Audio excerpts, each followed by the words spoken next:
bienvenue dans cette nouvelle vidéo. Je suis Blandine Poussi, je suis e-commerçante, community manager et formatrice.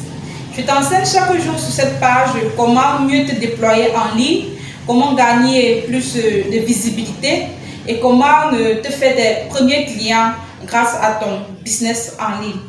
Donc aujourd'hui, je vais te parler de quelque chose de très intéressant et aussi vraiment de très important. Je vais te parler du client invisible. Oui, tu m'as bien entendu, le client invisible. Juste après le générique.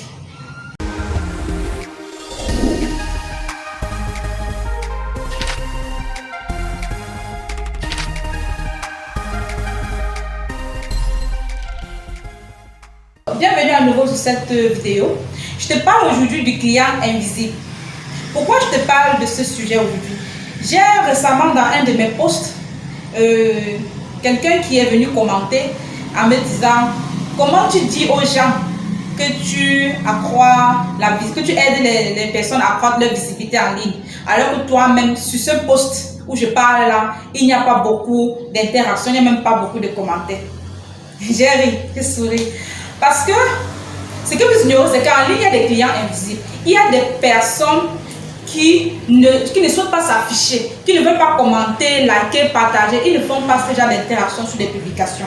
Mais dans le secret, ces personnes te suivent. Elles voient ce que tu fais. Et ces personnes viennent souvent, elles achètent. Souvent, elles recommandent même ton produit, même ton service, sans que tu ne le saches. Parce qu'elles, pour des raisons personnelles, qu'elles seules savent, ne souhaitent pas s'afficher sur les réseaux sociaux. Mais par derrière, elles sont en train de payer les produits et les services. Donc, j'aimerais répondre ici que, à toi qui te lamentes également que tu n'as pas les interactions, ne te décourage pas. Continue de travailler, continue de bosser intelligemment sur ton concept, sur ton produit, sur ton service. Parce qu'il y a des personnes qui te suivent. Et si tu lâches, ces personnes également vont lâcher. Ils vont croire que tu étais une blagueuse ou bien un blagueur.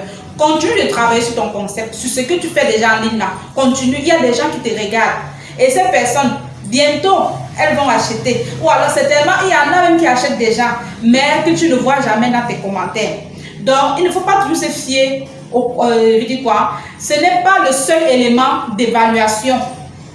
Dans les interactions, ce n'est pas le seul élément d'évaluation. C'est vrai que c'est une preuve sociale, mais ce n'est pas le seul élément d'évaluation de la réussite d'une publication ou bien d'une publicité, je ne sais pas. Le seul élément sur lequel toi, en tant que commerçant ou bien en tant que quelqu'un qui a un business en ligne, doit t'appuyer pour évaluer, c'est est-ce que tu atteins tes résultats, est-ce que tes objectifs sont atteints, est-ce que ton chiffre d'affaires augmente. Voilà ce sur quoi toi, en arrière, tu dois t'appuyer pour pouvoir évaluer. Tu ne peux pas évaluer de la même façon qu'un personnage lambda.